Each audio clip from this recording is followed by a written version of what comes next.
Welcome back. 2008ರ Ahmedabad ಸರಣಿ ಸ್ಫೋಟ ಪ್ರಕರಣ ಸಂಬಂಧ 38 ಉಗ್ರರಿಗೆ ಗಲ್ಲು ಶಿಕ್ಷೆಯನ್ನ ವಿಧಿಸಲಾಗಿದೆ. ಜೊತೆಗೆ 11 ಉಗ್ರರಿಗೆ ಜೀವಾವಧಿ ಶಿಕ್ಷೆಯನ್ನ ವಿಧಿಸಲಾಗಿದೆ. ವಿಶೇಷ ಕೋರ್ಟ್ ತೀರ್ಪನ್ನ ಎತ್ತಿ ಹಿಡಿದಿದೆ ಹೈಕೋರ್ಟ್. ಮಹತ್ವದ ಆದೇಶವನ್ನ ಇವತ್ತು ಕೊಟ್ಟಿದೆ. ಗುಜರಾತ್ ಹೈಕೋರ್ಟ್ನಿಂದ ಈ ಮಹತ್ವದ ತೀರ್ಪನ್ನ ಪ್ರಕಟ ಮಾಡಲಾಗಿದೆ. ಇಂಡಿಯನ್ ಮುಜಾಹಿದೀನ್ ಸಂಘಟನೆ ಉಗ್ರರು 2022ರಲ್ಲಿ ವಿಶೇಷ ಕೋರ್ಟ್ ಈ ಬಗ್ಗೆ ತೀರ್ಪನ್ನು ಕೊಟ್ಟಿತ್ತು. 2008ರ ಜುಲೈ 26ನೇ ತಾರೀಕು ಸರಣಿ ಸ್ಫೋಟ ಸಂಭವಿಸಿತ್ತು. ಅಹಮದಾಬಾದ್ನ 21 ಕಡೆಗಳಲ್ಲಿ ಬ್ಲಾಸ್ಟ್ ಆಗಿತ್ತು. 70 ನಿಮಿಷದ ಅವಧಿಯಲ್ಲಿ 21 ಕಡೆಗಳಲ್ಲಿ ಸ್ಫೋಟವನ್ನು ಮಾಡಲಾಗಿತ್ತು. ಈ ಸರಣಿ ಸ್ಫೋಟದಲ್ಲಿ 51 ಜನ ಮೃತಪಟ್ಟಿದ್ರು, 200ಕ್ಕೂ ಹೆಚ್ಚು ಜನ ಗಾಯಗೊಂಡಿದ್ರು.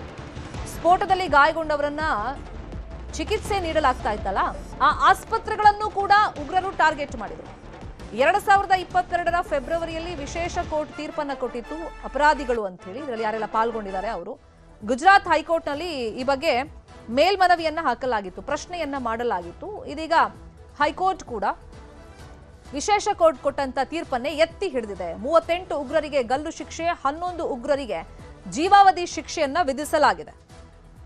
2008ರ ಅಹಮದಾಬಾದ್ನಲ್ಲಿ ನಡೆದಂತ ಸರಣಿ ಸ್ಫೋಟ ಪ್ರಕರಣ ಸಂಬಂಧ ಸುದೀರ್ಘವಾಗಿ ವಿಚಾರಣೆಯನ್ನ ಮಾಡಲಾಗಿತ್ತು. 2022ರಲ್ಲಿ ವಿಶೇಷ ಕೋರ್ಟ್ ತೀರ್ಪು ಕೊಟ್ಟಿತ್ತು. ಈಗ ಗುಜರಾತ್ನ ಹೈಕೋರ್ಟ್ ಈ ಹಿಂದೆ ವಿಶೇಷ ಕೋರ್ಟ್ ಏನ್ ತೀರ್ಪನ್ನ ಕೊಟ್ಟಿತ್ತು ಅದನ್ನ ಎತ್ತಿ ಹಿಡಿದಿದೆ. 38 ಉಗ್ರರಿಗೆ ಗಲ್ಲು, 11 ಉಗ್ರರಿಗೆ ಜೀವಾವಧಿ ಶಿಕ್ಷೆಯನ್ನ ವಿಧಿಸಲಾಗಿದೆ. 50ಕ್ಕೂ ಹೆಚ್ಚು ಮಂದಿ ಸರಣಿ ಸ್ಫೋಟದಲ್ಲಿ ಮೃತಪಟ್ಟಿದ್ರು, 200ಕ್ಕೂ ಹೆಚ್ಚು ಜನ ಸಾರ್ವಜನಿಕರು ಗಾಯಗೊಂಡಿದ್ರು. ಇನ್ನು ಆಸ್ಪತ್ರೆಯನ್ನು ಕೂಡ ಈ ಉಗ್ರರು ಆ ಸಂದರ್ಭದಲ್ಲಿ ಟಾರ್ಗೆಟ್ ಮಾಡಿದ್ರು.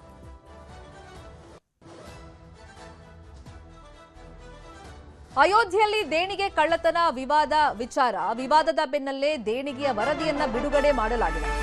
ಅಯೋಧ್ಯೆಗೆ ಒಟ್ಟು 3,264 ಕೋಟಿ ದೇಣಿಗೆ ಸಂಗ್ರಹ ಆಗಿದೆ. ವರದಿ ಪ್ರಕಾರ ದೇಣಿಗೆಯಲ್ಲಿ ಒಟ್ಟು 2,761 ಕೋಟಿ ಹಣವನ್ನ ಖರ್ಚು ಮಾಡಲಾಗಿದೆಯಂತೆ. ಮಂದಿರ ನಿರ್ಮಾಣಕ್ಕಾದಂತ ಖರ್ಚು 2,370 ಕೋಟಿ. ಧಾರ್ಮಿಕ ಚಟುವಟಿಕೆ ಇತರೆ ಖರ್ಚು ಅಂತೇಳಿ 391 ಕೋಟಿ ಖರ್ಚನ್ನ ಮಾಡಲಾಗಿದೆಯಂತೆ.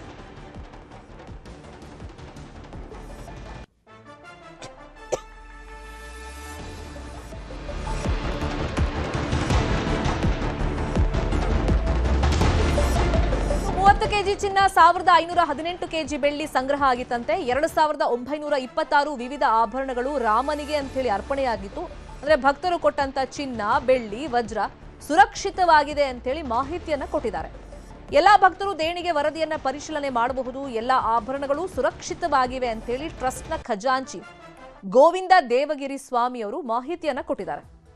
ಸೊ ಇಲ್ಲಿ ಆ ಚಿನ್ನಗಳನ್ನ ತಗೊಂಡು ಹೋಗಿದ್ದಾರೆ, ಅದನ್ನ ಗಟ್ಟಿ ರೂಪ ಮಾಡಿಸ್ಕೊಂಡಿದ್ದಾರೆ, ಕರ್ನಾಟಕಕ್ಕೆ ತಗೊಂಡ್ ಬಂದಿದ್ರು. ಹೀಗೆ ಹಲವಾರು ಸಂಶಯಗಳು, ಚರ್ಚೆಗಳ ಮಧ್ಯದಲ್ಲಿ ಒಂದು ವರದಿಯನ್ನ ಈಗ ಬಿಡುಗಡೆ ಮಾಡಿದ್ದಾರೆ.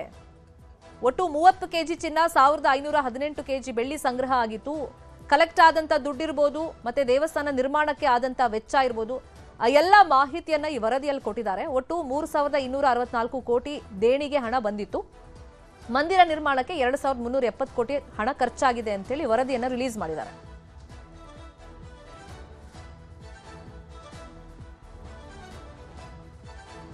ಇದೀಗ ಇತರೆ ಪ್ರಮುಖ ಸುದ್ದಿ ನೋಡ್ತಾ ಹೋಗೋಣ ಎಕ್ಸ್‌ಪ್ರೆಸ್ ನ್ಯೂಸ್ ಅಲ್ಲಿ.